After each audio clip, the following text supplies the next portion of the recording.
Episode की शुरुआत में हम शिफाई को देखते हैं जो कि यायो के बारे में सोच रहा होता है और बोलता है कि शायद वो जाते हुए रो रही थी ना, लेकिन उसकी जैसी लड़की तो इतनी जल्दी नहीं रोती, तो भला वो क्यों रो रही थी। और शायद ये सब ना स्क्रिप्ट की वजह से हुआ है। मैं कुछ ज़्यादा ही एग्रेसिव हो गया हूँ इसे रीड करके। ये सब बातें बोल बोल कर वो यायो के बारे में कुछ ज़्यादा ही सोचने लगता है, पर फिर वो खुद से कहता है कि अरे मैं ही सबके बारे में क्यों सोच रहा हूँ। अगली सुबह हम शाओनिंग और गुचेन्यू के साथ में ऑफिस जाते हुए देखते हैं, जहाँ गुचेन्यू से बोलता है कि मेरी मॉम को ना तुम्हारी चोट के बारे में पता चल गया है, इसलिए उन्होंने तुम्हें घर पे बुलाया है। शाओनिंग बोलती है कि अरे तुमने अपनी मॉम को इस सब के बारे में क्यों बताया, और तुम्हें मुझे पहले बताना चाहिए था ना कि मैं तुम्हारे पेरेंट्स से मिलने वाली हूँ। इसके लिए मुझे तैयार वगैरह भी होना पड़ता है, और देखो आज तो मैंने अपने बाल भी वॉश नहीं किए, तो मैं इस हालत में तुम्हारे पेरेंट्स से कैसे मिल सकती हूँ। गुचेन्यू अब यहाँ पर उसे शांत कराता है और बोलता है कि उनको तुम्हारी फाइट के बारे में नहीं पता, लेकिन हाँ मेरी मॉम ने तुम्हारे साथ एक लंच अरेंज किया है जिस पर हम आज चलेंगे। इधर हम शिफाई को देखते हैं जो अपने ऑफिस में बैठकर याओ के कैबिन की तरफ देख रहा होता है और सोचता है कि वो अभी तक ऑफिस क्यों नहीं आई। तभी वहाँ मिस्टर वांग आकर शिफाई को बताता है कि उसके और शाओनिंग के जो भी रूमर्स इंटरनेट पर फैले हुए थे वो अब सप्रेस हो गए हैं। शिफाई बोलता है कि ये तो अच्छी बात है, लेकिन ज़रा मुझे ये बताओ कि याओ अभी तक ऑफिस क्यों नहीं आई। मिस्टर वांग बताते हैं कि मैंने उसे कॉल भी किया, लेकिन वो फ़ोन नहीं उठा रही है।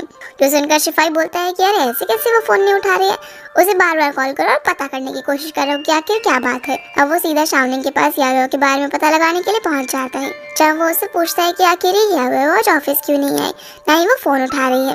वैसे मुझे उसकी चिंता वगैरह नहीं हो रही, वो तो बस मैं ऐसे ही जनरल इन्फॉर्मेशन के लिए पूछ रहा हूँ क्योंकि वो मेरी एम्प्लॉई है। इसलिए शाओनिंग अब उसे कॉल लगाती है।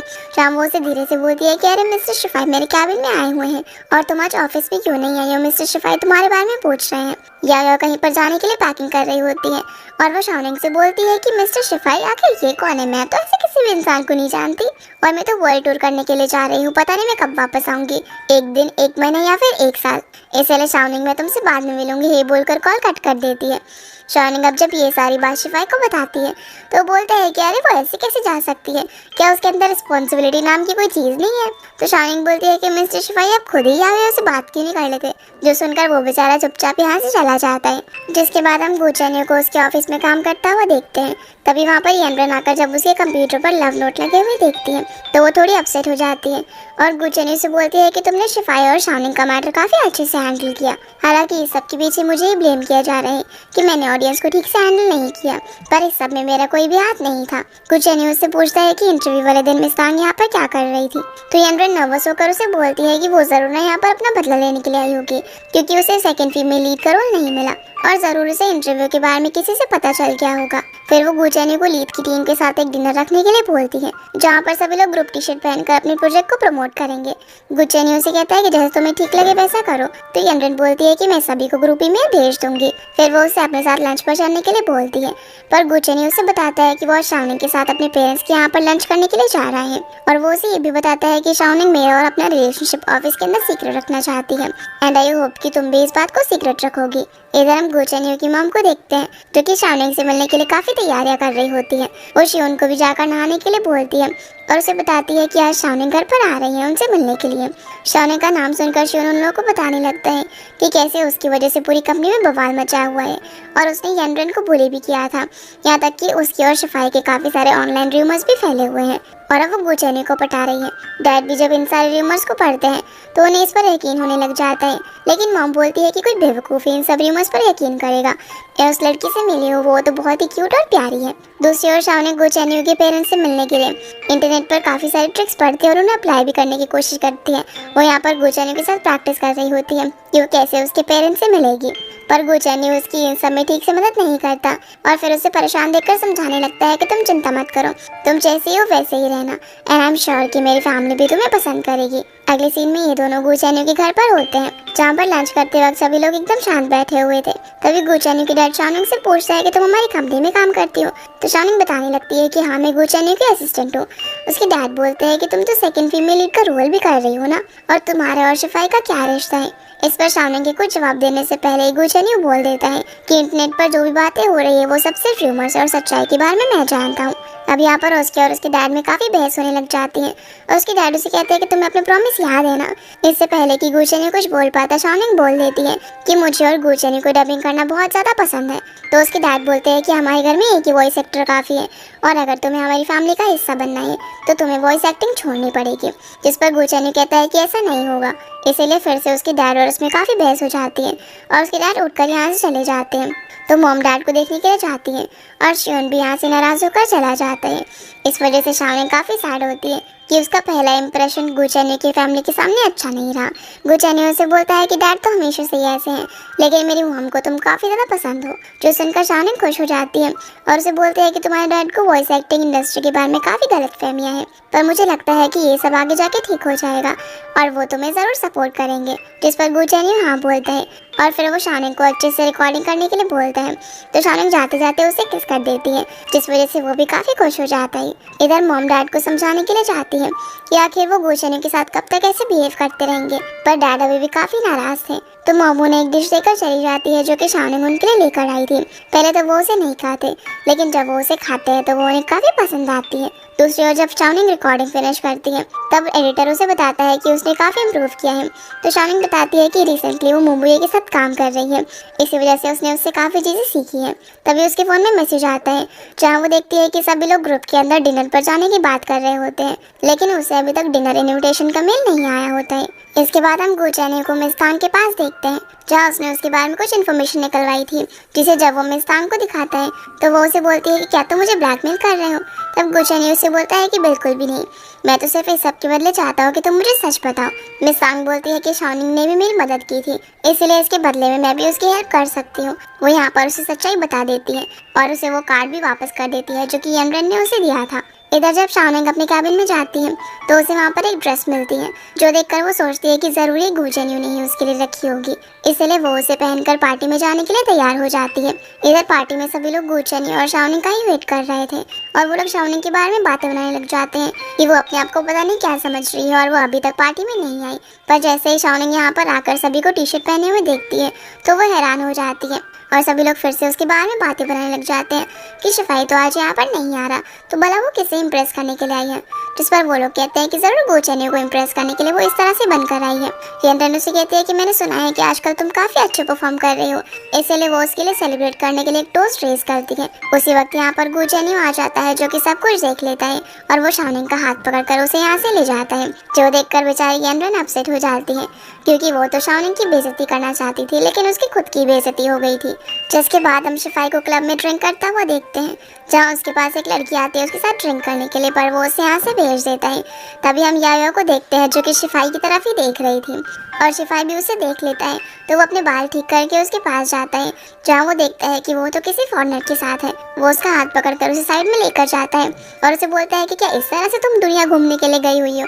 यायो बोलती है कि मैं ऑफिस में नहीं हूँ और ये मेरा प्राइवेट टाइम है जहाँ मैं कुछ भी करूँ, मुझे तुम्हें ये सब बताने की जरूरत बिल्कुल भी नहीं है और मैं यहाँ पर डेट पर आई हूँ, इसलिए मुझे डिस्टर्ब मत करो। शिफाई बोलता है कि डेट? तुमने तो कहा था कि तुम मुझे पसंद करती हो, सबको बताया था कि तुम मेरी गर्लफ्रेंड हो और ऑफिस तक भी मेरा पीछा किया, तो भला अब तुम्हें क्या हो गया है। यावे बोलती है कि हाँ मैंने ये सब किया था लेकिन तुम्हारा कोई रिस्पॉन्स ही नहीं आया और मैंने तुम्हारे ऊपर अब काफ़ी टाइम वेस्ट कर दिया है जो कि मैं अब और नहीं करना चाहती, इसीलिए मैं तुम्हें पसंद नहीं करूँगी। शिफाई बोलते हैं कि अरे तुम इतना जल्दी कैसे बदल सकती हो, तुम मुझे इतना ज़्यादा पसंद करती थी और आज मुझे बोल रही हो कि तुम मुझे पसंद नहीं करती, भला ऐसे कैसे हो सकता है। यावे बोलती है कि मैं तुम्हारे साथ और टाइम वेस्ट नहीं करना चाहती, इसलिए मैं जा रही हूँ। ये बोलकर वो चली जाती है। इधर गुचेन्यू शाओनिंग को उसके घर पर लेकर आता है जहाँ वो उससे काफ़ी नाराज़ थी, पर जब वो उसके शूज़ उतार रहा होता है तो शाओनिंग स्माइल करती है, लेकिन फिर भी वो नाराज़ होने का नाटक करती है और बोलती है कि पार्टी में जाने का सभी को ईमेल आया लेकिन मुझे क्यों नहीं आया और तुमने मुझे पार्टी में जाने के लिए ड्रेस क्यों दी। जो सुनकर गुचेन्यू हैरान हो जाता है और समझ जाता है कि ये सब यनरन का किया धरा है, लेकिन वो इस सब के बारे में शाओनिंग को कुछ नहीं बताता और बोलता है कि ये सब मेरी गलती है, लेकिन जो भी कहो तुम इस ड्रेस के अंदर काफ़ी अच्छी लग रही थी और मैं इतनी खूबसूरत लड़की को अकेला छोड़ के कैसे जा सकता हूँ। पर शाओनिंग उसे हटाकर अपने रूम में चली जाती है तो गुचेन्यू भी यहाँ से अपने घर में चला जाता है, जो देखकर शाओनिंग सोचती है कि अरे इतना जल्दी चला गया मुझे मनाए बिना, और उससे और ज़्यादा नाराज़ होने लगती है। गुचेन्यू अपने घर में जाकर सोच रहा होता है कि शाओनिंग अगर कुछ चीज़ों के बारे में तुम्हें ना ही पता चले तो ही अच्छा है, और फिर वो उसे मनाने के तरीके इंटरनेट पर ढूंढता है तो उसे एक आइडिया मिल जाता है और वो बीमार होने का नाटक करके शाओनिंग को मैसेज करता है कि क्या तुम्हारे पास थर्मामीटर है। शाओनिंग अब पहले तो गुस्से में मैसेज नहीं देख रही होती है, लेकिन जैसे वो मैसेज देखती है तो फटाफट से थर्मामीटर लेकर गुचेन्यू के यहाँ पर पहुँच जाती है। जब वो उसका टेम्परेचर चेक करती है तो वो काफ़ी हाई था। ये देखकर गुचेन्यू उसे पकड़कर अपनी तरफ खींच लेता है और उसे हक करने लगता है, जिस वजह से शाओनिंग काफ़ी ब्लश करती है। तो गुचेन्यू उससे पूछता है कि तुम्हें क्या हुआ है, क्या तुम भी बीमार हो। शाओनिंग बोलती है कि तुम बीमार हो लेकिन तुम्हारी बॉडी के अंदर स्ट्रेंथ तो अभी भी काफ़ी है। ये बोलकर वो जाने लगती है, लेकिन गुचेन्यू उसे फिर से रोक लेता है। शाओनिंग को पता चल गया था कि वो नाटक कर रहा है। गुचेन्यू उसे बोलता है कि नहीं, मैं नाटक वाटक थोड़ी ना कर रहा था, वो तो तुम्हें देखकर मैं ठीक हो गया हूँ। शाओनिंग बोलती है कि फिर तो हमें एक दूसरे का ख्याल रखना चाहिए, जिस पर गुचेन्यू हाँ बोलता है और दोनों एक दूसरे को किस करने लगते हैं। अगले दिन हम शाओनिंग को देखते हैं जो कि गुचेन्यू के घर में थी और उसके लिए ब्रेकफास्ट बना रही थी। गुचेन्यू जब उठकर बाहर आता है तो शाओनिंग उससे पूछती है कि क्या तुम ठीक हो, जिस पर वो कहता है कि हाँ बस थोड़े से चक्कर आ रहे हैं। तो शाओनिंग बोलती है कि अब नाटक करना बंद भी करो और आकर ब्रेकफास्ट करो। अब ये दोनों साथ में बैठकर ब्रेकफास्ट कर ही रहे होते हैं कि तभी दरवाज़ा नॉक होता है, इसलिए शाओनिंग जाकर वॉशरूम में छुप जाती है। गुचेन्यू दरवाज़ा खोल के देखता है तो वहाँ पर शिफाई आया हुआ था और शिफाई जब टेबल पर ब्रेकफास्ट की 2 प्लेट्स देखता है तो उसे लगता है कि गुचेन्यू ने ये ब्रेकफास्ट उसके लिए बनाया है, जिसे वो खाने ही वाला होता है। पर गुचेन्यू उसकी प्लेट चेंज कर लेता है क्योंकि वो शाओनिंग की प्लेट से खाने वाला था। शिफाई गुचेन्यू से बोलता है कि जब तुम किसी का अपनी लाइफ से जाने का वेट कर रहे हो और जब वो इंसान चला जाए तो तुम्हें खुश होना चाहिए ना, लेकिन मेरे साथ ऐसा नहीं है। मेरे साथ तो उल्टा ही हो रहा है, ना ही मैं कुछ ठीक से खा पा रहा हूँ, ना ही ठीक से सो पा रहा हूँ। आखिर ये सब क्यों हो रहा है? जो सारी बातें शाओनिंग भी सुन रही थी और वो याओ को वॉइस नोट भेजती है कि मिस्टर शिफाई आप और नहीं झेल पा रहे, इसलिए तुम्हें वापस आ जाना चाहिए। इधर गुचेन्यू शिफाई को किसी न किसी तरीके से भगाने लगता है, पर शिफाई जाने से पहले वॉशरूम की तरफ जाता है तो गुचेन्यू उसे बड़ी मुश्किल से रोक पाता है और बोलता है कि वॉशरूम का फ्लश खराब है। शिफाई बोलता है कि ठीक है, लेकिन ये तो मुझे आराम से भी तो बता सकते थे ना, इतना रोमांटिक होने की क्या जरूरत है। और ये बोलकर चला जाता है कि आज वो ऑफिस नहीं आएगा। अब उसके जाने के बाद जैसे ही शाओनिंग बाहर आती है तो गुचेन्यू उससे पूछता है कि तुम छुपी क्यों थी। शाओनिंग बोलती है कि मैं नहीं चाहती थी कि उन्हें गलत आइडिया लग जाए कि हम दोनों अभी से साथ में रहते हैं, और फिर ऑफिस के लिए रेडी होने के लिए अपने घर में चली जाती है। सीन अब शिफाई पर आता है जो कि जब नहा रहा था तभी उसे वहाँ पर भी सिर्फ याओ ही दिखाई दे रही थी। दूसरी तरफ शाओनिंग याओ को कॉल करती है और उसे बोलती है कि क्या तुमने मेरा वॉइस नोट अभी तक नहीं सुना, और उसे बताने लगती है कि आज सुबह शिफाई गुचेन्यू से मिलने के लिए आया हुआ था, जहाँ वो उसे बता रहा था कि कैसे तुम्हारे जाने के बाद वो कितना दुखी है, ना ही वो ठीक से खा पा रहा है ना ही सो पा रहा है। याओ उसे बोलती है कि ये सब तो ठीक है, लेकिन तुम्हें इस बारे में कैसे पता, और तुमने मेरे जाने के बाद गुचेन्यू के साथ रहना भी शुरू कर दिया है। तब शाओनिंग शर्मा कर बोलती है कि अरे नहीं, ऐसी बात नहीं है, और फिर उसे जल्दी से वापस आने के लिए बोलती है। लेकिन याओ बोलती है कि वो सही समय पर वापस आएगी और उसे ये भी कहती है कि वो शिफाई को ना बताए कि वो कहाँ पर है। इधर गुचेन्यू यनरन को बात करने के लिए बुलाता है, जहाँ पर वो तो काफ़ी खुश होकर उसे कुछ ऑर्डर करने के लिए बोलती है, लेकिन गुचेन्यू उसे बोलता है कि मुझे सब कुछ पता चल गया है, और उसका कार्ड उसे वापस करते हुए बोलता है कि ये मुझे मिस तांग ने तुम्हें वापस देने के लिए कहा है। वो उसे आगे से ऐसी हरकतें ना करने के लिए वार्न करता है और बोलता है कि यही तुम्हारे लिए बेहतर होगा। यनरन बोलती है कि तुम ये मेरे लिए कर रहे हो या फिर शाओनिंग के लिए, और मैंने तुम्हारे लिए क्या नहीं किया। तुम वॉइस आर्टिस्ट बनना चाहते थे, इसलिए मैंने तुम्हारे साथ मिलकर डबिंग सीखी। फिर तुम अपनी खुद की एक कंपनी बनाना चाहते थे, तो मैंने अपने वॉइस एक्टिंग के करियर को छोड़कर तुम्हारे साथ इस कंपनी को संभाला, और ये सब मैंने इसीलिए किया ताकि आखिर में हम दोनों साथ रह सके, पर तुमने मेरी जगह उस शाओनिंग को चुना। गुचेन्यू बोलता है कि लव कभी भी फोर्स से नहीं हो सकता, और अगर शाओनिंग मेरी लाइफ में ना भी आती तब भी हम दोनों का कुछ नहीं हो सकता था। यनरन अब यहाँ पर उसे थ्रेटन करती है और बताती है कि मुझे पता है कि तुम ही मोबुए हो। अगर तुम्हारी आइडेंटिटी के बारे में सबको पता चल गया तब तुम कैसे चूज करोगे, अपने करियर को या फिर अपने लव को। तो गुचेन्यू बोलता है कि कंपनी को चलाने के लिए एक ड्रीम की ज़रूरत है, और उस ड्रीम को पूरा करने के लिए साथ में लवर भी होना चाहिए, इसलिए मेरे लिए शाओनिंग ज़्यादा इंपॉर्टेंट है। ये बोलकर वो यहाँ से चला जाता है, और अब यनरन को काफ़ी गुस्सा आ रहा था। गुचेन्यू अब सीधा शाओनिंग के पास जाकर उसे हक कर लेता है, जो देखकर शाओनिंग उससे पूछती है कि तुम्हें क्या हुआ है, पर वो उसे कुछ नहीं बताता और मन ही मन में सोचता है कि शाओनिंग इस बार मैं तुम्हें प्रोटेक्ट करूंगा। सीधा मिस्टर शिफाई पर आता है जो कि याओ को याद करके उसकी पाइनएप्पल वाली वीडियो देख रहा था और रोते रोते खुद भी पाइनएप्पल खा रहा था, और यहाँ वो डिसाइड करता है कि कुछ भी हो जाए वो गिव अप नहीं करेगा और याओ को चेज करेगा। सीन अब उस पर्सन पर आता है जो कि छुप छुप कर लोगों की फोटोज क्लिक करता था। यहाँ वो फिर से गुचेन्यू को ब्लैकमेल करने का प्लान बना रहा था, पर तभी उसे कोई कॉल करता है। अगले दिन जब शाओनिंग ऑफिस जाने के लिए अपने घर से बाहर निकलती है तो वहाँ पर गुचेन्यू को खड़ा हुआ देखती है और उसे पूछती है कि तुम्हें क्या हुआ है। तो वो उसे बोलता है कि चाहे कुछ भी हो जाए शाओनिंग, तो मुझ पर ट्रस्ट करना। ये बोलकर वो उसे इंटरनेट पर फैले हुए कमेंट्स को दिखाता है, जिसमें सभी लोग शाओनिंग के बारे में उल्टा सीधा बोल रहे होते हैं कि वो कितनी अगली है और अब वो गुचेन्यू को पटा रही है। पहले उसने शिफाई को पटाया, इसके अलावा भी उसके बारे में काफ़ी सारी बुरी बातें बोली जा रही थी। शिफाई भी जब ये सब कुछ देखता है तो वो फटाफट से गुचेन्यू से बात करने के लिए उसके कैबिन में जाता है, जहाँ पर गुचेन्यू तो नहीं होता। तो वो शाओनिंग से पूछता है कि तुम यहाँ पर क्या कर रही हो। ऑलरेडी इंटरनेट पर काफ़ी सारी बातें फैल रही हैं, पर वो उसे एक फाइल देती है जो कि गुचेन्यू ने ही उसे देने के लिए कहा था, और बताती है कि वो किसी प्रेस कॉन्फ्रेंस की तैयारी कर रहा है। इधर गुचेन्यू प्रेस कॉन्फ्रेंस के लिए सभी रिपोर्टर्स के सामने आता है जहाँ पर वो उनसे बोलता है कि पिछली प्रेस कॉन्फ्रेंस में किसी काम की वजह से अटेंड नहीं कर पाया था, पर मैं इस प्रेस कॉन्फ्रेंस में आपके सारे सवालों का जवाब दूंगा। वो यहाँ पर सभी लोगों को बता देता है कि शाओनिंग मेरी गर्लफ्रेंड है। जो सुनकर एक रिपोर्टर येनरन से सवाल करती है कि आपका अपने पार्टनर के रिलेशनशिप को लेकर क्या कहना है, पर वो सभी लोगों को बताती है कि मुझे तो इस बारे में कुछ भी पता नहीं था, इसलिए मैं भी काफ़ी सरप्राइज्ड हूँ और इस बारे में कुछ नहीं कहना चाहती। एक दूसरा रिपोर्टर गुचेन्यू से सवाल करता है कि क्या शाओनिंग को सेकंड फीमेल लीड का रोल इसीलिए मिला है क्योंकि वो आपकी गर्लफ्रेंड है। तो गुचेन्यू बोलता है कि जैसा कि अभी येनरन ने बताया कि मेरे रिलेशनशिप के बारे में किसी को भी नहीं पता था, इसीलिए शाओनिंग को ये रोल उसकी काबिलियत से मिला है और उसकी ऑडिशन की रिकॉर्डिंग इंटरनेट पर पब्लिश कर दी गई है, जिससे सभी लोगों को सच्चाई का पता चल सके। अब क्योंकि यहाँ पर येनरन गुचेन्यू के जाल में फंस चुकी थी, तो वो यहाँ पर सभी लोगों से कुछ कहने वाली होती है। तभी गुचेन्यू उसे रोक देता है और सभी लोगों को बताने लगता है कि येनरन अब रिजाइन देने वाली है और येनरन, इस कंपनी के लिए तुमने जितने भी टाइम काम किया है उसके लिए थैंक यू। जो सुनकर येनरन को गुस्सा तो बहुत आता है, पर वो कुछ कर नहीं पाती। तभी यहाँ पर शिफाई भी आ जाता है, जो सभी लोगों को बताने लगता है कि अब हम मोबुए के साथ भी एक प्रेस कॉन्फ्रेंस करने वाले हैं। जो सुनकर सभी लोग काफ़ी हैरान हो जाते हैं और गुचेन्यू बोलता है कि उस प्रेस कॉन्फ्रेंस के अंदर वूचेंग भी आएगा। जो सुनकर सभी लोग और ज़्यादा एक्साइटेड हो जाते हैं। फिर गुचेन्यू शिफाई को सारी चीज़ें बता देता है कि कैसे फिलहाल इंटरनेट पर जो कुछ भी हो रहा था उस सब के पीछे येनरन का हाथ था और इस बार उसने हद पार कर दी थी क्योंकि वो शाओनिंग को हर्ट करने के चक्कर में कंपनी को भी नुकसान पहुंचा रही थी, इसीलिए अब मैं उसे नहीं रखने वाला।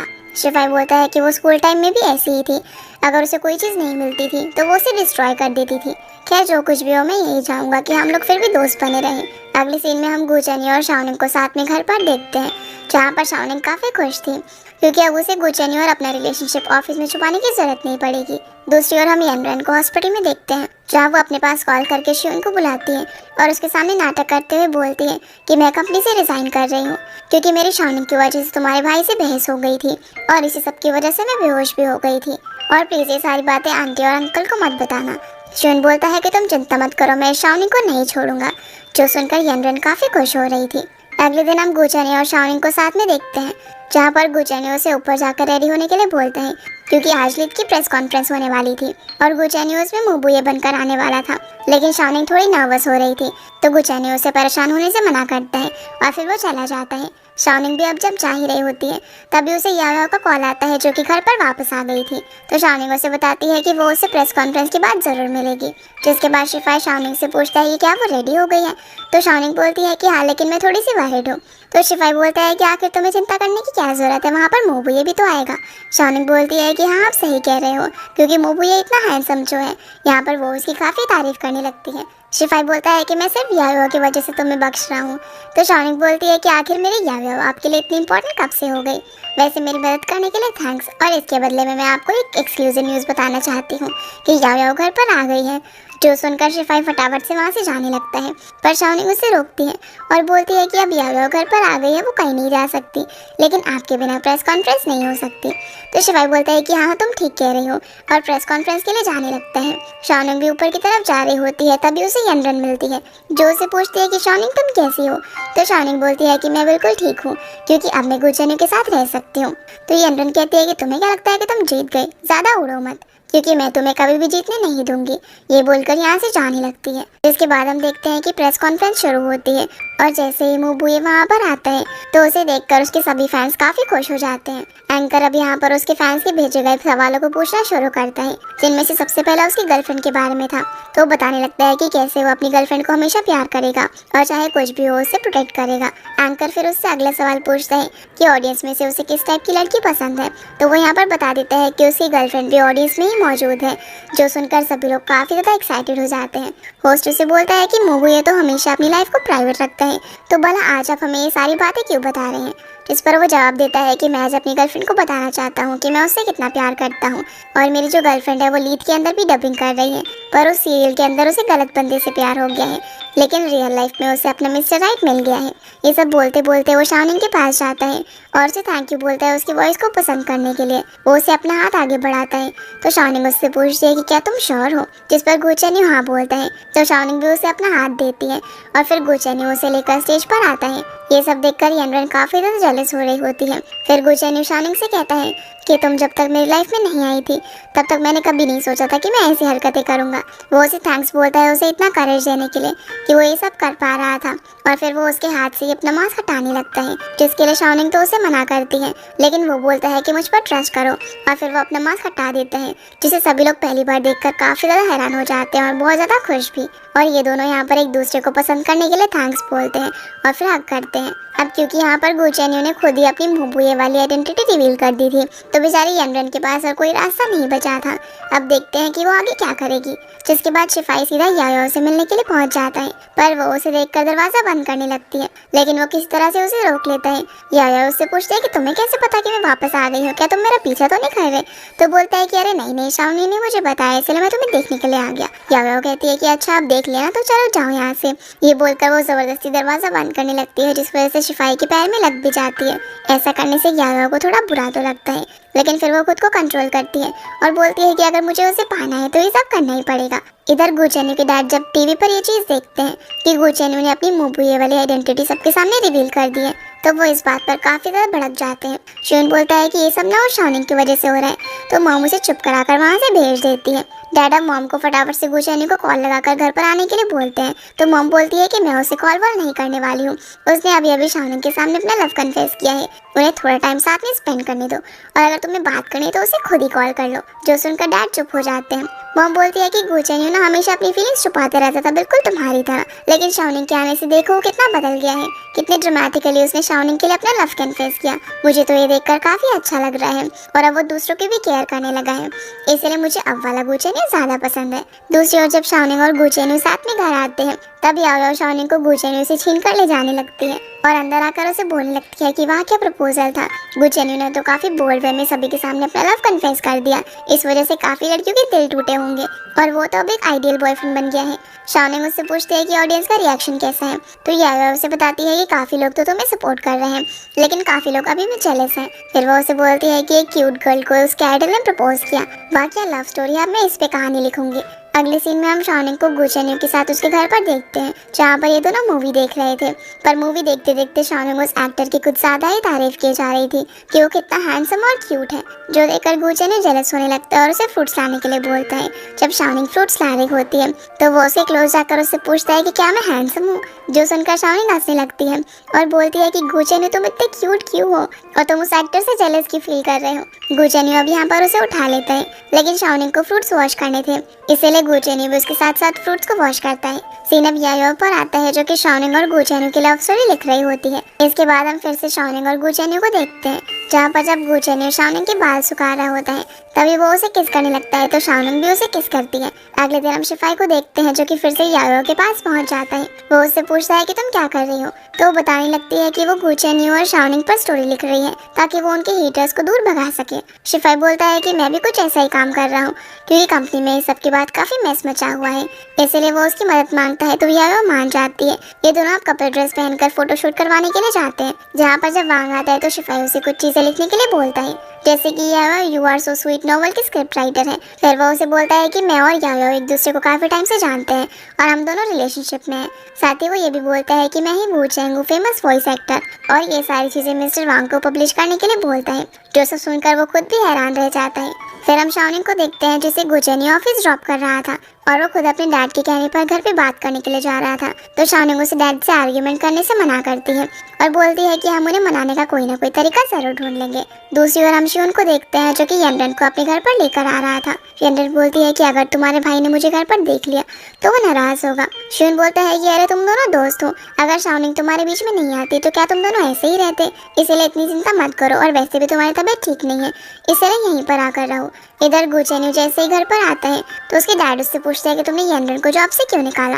गु चेन्यू बोलता है कि मैंने इसे जॉब से नहीं निकाला है, बल्कि वो शाओनिंग से जेलस हो रही थी, इसलिए उसने खुद ही रिजाइन कर दिया, और यनरन भी इस बारे में कुछ नहीं बोल पाती। फिर गु चेन्यू यनरन को यहाँ से भेजकर अपने डैड से माफी मांगता है और कहता है कि मैं अपना प्रॉमिस निभाऊंगा, लेकिन आप मुझे लीड प्रोजेक्ट पूरा करने दीजिए, जिसके बाद मैं वॉइस एक्टिंग छोड़ दूंगा। तो उसके डैड उसे बोलते हैं कि आज भला तुम्हें क्या हो गया, तुम इतने प्यार से क्यों बात कर रहे हो और तुम आर्ग्यूमेंट क्यों नहीं कर रहे।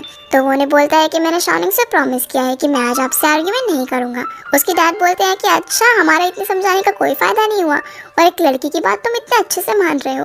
तभी वहाँ पर मॉम आ जाती है जो कि उन्हें फ्रूट्स खाने के लिए देती है और आर्ग्यूमेंट करने से मना करती है। तो डैड भी चुपचाप उनकी बात मान लेते हैं, जिस पर गो चेन्यू भी उन्हें टॉन्ट करता है कि आप भी तो मॉम की बात मान रहे हो। इधर हम शाओनिंग को ऑफिस में देखते हैं, जहाँ पर सभी लड़कियाँ उसके और गो चेन्यू के लव लाइफ के बारे में पूछ रही होती हैं। पर जैसे ही वहाँ पर शिवन की एंट्री होती है तो वो सभी लोगों से छोड़कर साइड वाले टेबल पर चली जाती है। वो शाओनिंग से सीधा बोलता है कि मेरे भाई से दूर रहो, तुम्हारा तो शिफाई के साथ अफेयर चल रहा है ना, तो भला तुम मेरे भाई के पीछे क्यों पड़ी हुई हो। शाओनिंग बोलती है कि मिस्टर शिफाई ने तो पहले ही सारी चीजें क्लियर कर दी है कि उनकी गर्लफ्रेंड कोई और है जो कि मेरी बेस्ट फ्रेंड यारो है। शिवन बोलता है कि तुम्हारी वजह से मेरे भाई ने अपनी आइडेंटिटी रिवील कर दी, क्या तुम्हें शर्म नहीं आ रही। शाओनिंग बोलती है कि भला मुझे क्यों शर्म आएगी, मैंने थोड़ी ना आइडेंटिटी रिवील की है। फिर वो उसे कहता है कि तुम्हारी वजह से एम्बर ने रिजाइन कर दिया। तो शाओनिंग बोलती है कि मैं तुम्हारे भाई को पसंद करती हूँ और तुम्हारा भाई भी मुझे पसंद करता है, बल्कि हम दोनों के बीच में वो आकर हमारा ब्रेकअप करवाने की कोशिश कर रही थी। तो इस तरह से तो मैं विक्टिम हुई और ये सब जाकर तुमने अपनी एम्ब्रेन से ही पूछो। पीछे बैठी हुई लड़कियां उसकी ये सारी बातें सुन रही थी और वो यहाँ पर बोलने लगती है कि इस समय बेचारे शाओनिंग की तो कोई गलती नहीं है, आखिर शिवन शाओनिंग से ऐसी बातें क्यों कर रहा है। और क्योंकि ये एम्ब्रेन से प्यार करता है ना, इसकी वजह से इसका दिमाग खराब हो गया, इसलिए सच्चाई दिखाई नहीं दे रही। जो सारी बातें सुनकर वो खुद ही एम्बैरेस हो जाता है। तभी शाओनिंग को गो चेन्यू का कॉल आता है जो कि उसे नीचे बुला रहा था। उससे बात करने के बाद शाओनिंग शिवन से बोलती है कि तुम्हारा भाई अब ऑफिस में आ गया है, तो क्या तुम मुझसे भी यही सारे सवाल करोगे जो कि तुम मुझसे कर रहे थे। शिवन अब उससे परेशान होकर पूछता है कि क्या तुम इसे मेरे भाई को बताने वाली हो, तो वो मना करके जाने लगती है। शिवन भी उसके पीछे पीछे जाता है। अब जैसे ये दोनों नीचे पहुंचते हैं तब कुछ लड़कियां शाओनिंग पर कचरा फेंकने लगती है और बोलती है कि तुम भला मुंह बुए के क्लोज कैसे जा सकती हो। वो अब उन पर पेंट फेंकने ही वाली थी तो शाओनिंग शिवन को बचाती है और गो चेन्यू शाओनिंग को। इस वजह से सारा पेंट उसके ऊपर गिर जाता है, जहाँ गो चेन्यू को देखकर वो लड़कियां फटाफट से यहाँ से भाग जाती है। और इसी के साथ ये एपिसोड यहीं पर खत्म होता है। तो गाइस ये थी आज की वीडियो एंड आई होप आप लोगों को ये वीडियो पसंद आई होगी, तो इस वीडियो को लाइक कर चैनल को सब्सक्राइब जरूर कीजिएगा। आपसे फिर मिलते हैं अगले एपिसोड में, तब तक के लिए गुड बाय।